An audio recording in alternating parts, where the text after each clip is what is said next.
सुनो बेटियों स्वाभिमान हित अब हथियार उठाना होगा, बने दुशासन घूम रहे जो उनको सबक सिखाना होगा।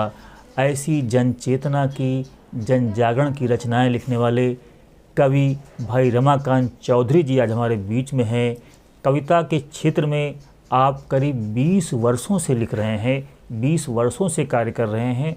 कविता के क्षेत्र में अभी तक आप क्या करते रहे हैं और आजकल क्या कर रहे हैं, इन मुद्दों को लेकर, इन बातों को लेकर आपसे चर्चा होगी।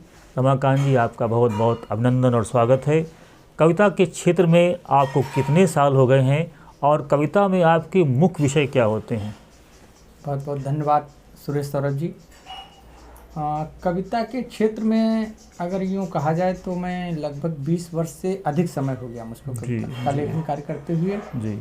और महत्वपूर्ण बात ये कि मैंने जब लिखना स्टार्ट किया था जी, तो श्रृंगार से लिखना स्टार्ट किया जी जी। धीरे धीरे जैसे समय गुजरता गया श्रृंगार हो गया। श्रृंगार से फिर समाज के विषय में मैंने सोचना जब शुरू किया कि समाज में तमाम प्रकार की विसंगतियां हैं, तमाम प्रकार की रूढ़ियां हैं, कुरीतियां हैं, जिनको जब मैंने विचार किया कि वास्तव में इन समस्याओं को अगर रखा जाए तो ज़्यादा बेहतर है जी।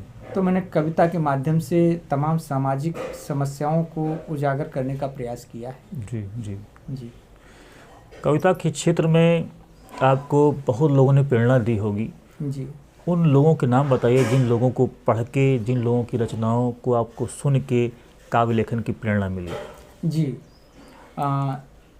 जैसे अगर बहुत पुराने कवियों के नाम लिए जाएं तो लंबी फहरिस्त है जी, बहुत लंबी फहरिस्त है। उसमें कुछ नाम जैसे महादेवी वर्मा हैं, सुमित्रानंदन पंत जी हैं जी, सूर्यकांत त्रिपाठी निराला जी हैं जी, गोपाल दास नीरज जी हैं जी। तो ये वास्तव में अगर इनको जब हमने पढ़ा जी, तो लगा कि वास्तविकता में कवि को लिखना जी और कवि के लिए कविता में समस्याओं का उजागर करना एक चुनौतीपूर्ण कार्य है जी। तो ये सब मेरे प्रेरणा के स्रोत रहे और इनको पढ़ करके मुझे ये प्रेरणा मिली कि श्रृंगार पर भी लिखना ज़रूरी है जी, पर सामाजिक समस्याओं पर लिखना उससे ज़्यादा जरूरी जी। सामाजिक समस्याओं पर आपकी कविताएं निरंतर चर्चित होती रहती हैं। आपकी समस्याएं, आप जो समस्याओं को उठाते हैं वह जन सरोकार से जुड़ी होती हैं। आपका एक संग्रह सबसे करते प्यार कबीर प्रकाशित हो चुका है। आगामी क्या योजनाएं हैं, किन विषयों को लेकर आप लिख रहे हैं, इस विषय में आप बताने की कृपा करें जी। जैसा कि अभी आपने बताया कि मेरी किताब प्रकाशित हो चुकी है सबसे करते प्यार कबीर जी। तो सबसे पहले तो मैं ये बता दूं, वो जो पुस्तक है वो बाल कविता संग्रह जी, और उसमें भी विशेष मैंने ये प्रयास किया है कि जो महापुरुष हैं, महापुरुषों के जीवन पर आधारित मैंने कविताएं लिखने का प्रयास किया। यदि कोई बच्चा उन कविताओं को पढ़ ले तो किसी भी एक कविता को पढ़ेगा तो एक महापुरुष की जीवनी के विषय में उसे जानकारी प्राप्त हो जाएगी जी। और आगामी जो कृतियां हैं उनके विषय में बता दूं कि मेरी लगभग 2 कृतियां ऐसी हैं। एक तो बस तुम्हारे लिए और दूसरी है आखिर तुमसे रिश्ता क्या है जी। ये दोनों पुस्तकें शीघ्र ही प्रकाशित होने वाली हैं और इन किताबों में मैंने प्रयास किया है श्रृंगार के साथ साथ तमाम सामाजिक मुद्दे उठाने का, विसंगतियों पर मैंने लिखने का प्रयास किया है और ऐसी कविताएं लिखने का प्रयास किया जिनको पढ़ करके मेरा प्रयास ये है कि जिनको पढ़ करके लोग उसके बारे में सोचें जी। ये प्रयास मेरा है। रमाकांत जी के 2 संग्रह शीघ्र ही प्रकाशित होने वाले हैं और उन संग्रहों में जन चेतना की, जन जागरण की कविताएं होंगी, लोगों की समस्याएं होंगी, लोगों की पीड़ाएं होंगी, लोगों की व्यथाएं होंगी, ऐसा आश्वासन देते हैं रमाकांत जी। आप सोशल एक्टिविस्ट के रूप में भी काफ़ी कार्य कर रहे हैं। वो क्या कार्य कर रहे हैं, इस संदर्भ में हम आपसे जानना चाहेंगे। एक सोशल एक्टिविस्ट के रूप में आप कार्य कर रहे हैं, आप किस प्रकार लोगों की मदद कर रहे हैं? जी जी।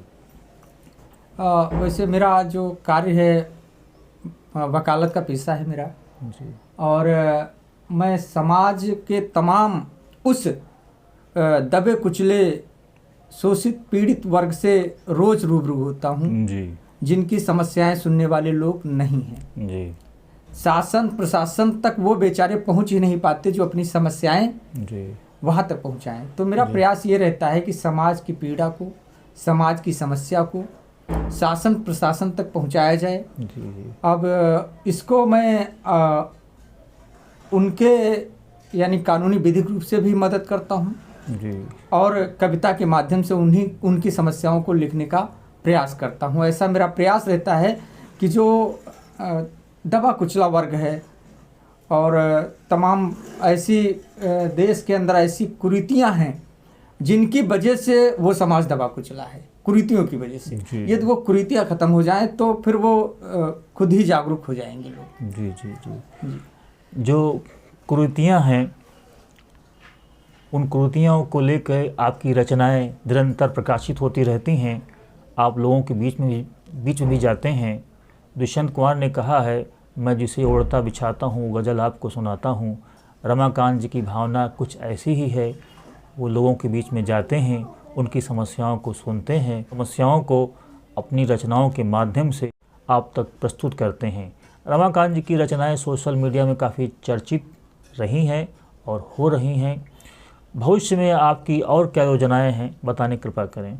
जी, मैं ये मेरा विचार है और मैं ये सोचता रहता हूँ कि एक साहित्यकार की जिम्मेदारी है जी जी कि जब तक वो लिखे जी और कुछ ऐसा लिखे जी कि जिसे पढ़ करके लोग मतलब अपने में परिवर्तन लाने का प्रयास करें। जैसे अभी अपने लखीमपुर ज़िला के आदरणीय हमारे श्रद्धेय बंशीधर शुक्ल जी, उनकी रचनाएं आज भी अमर हैं। वो भी उनसे भी मुझे प्रेरणा मिलती है। जी जी। तो एक साहित्यकार समाज का ऐसा आईना होता है जो समाज की समस्याओं, उन समस्याओं को उठाने का प्रयास करता है जिन समस्याओं को जन साधारण व्यक्ति अनदेखा कर देता है।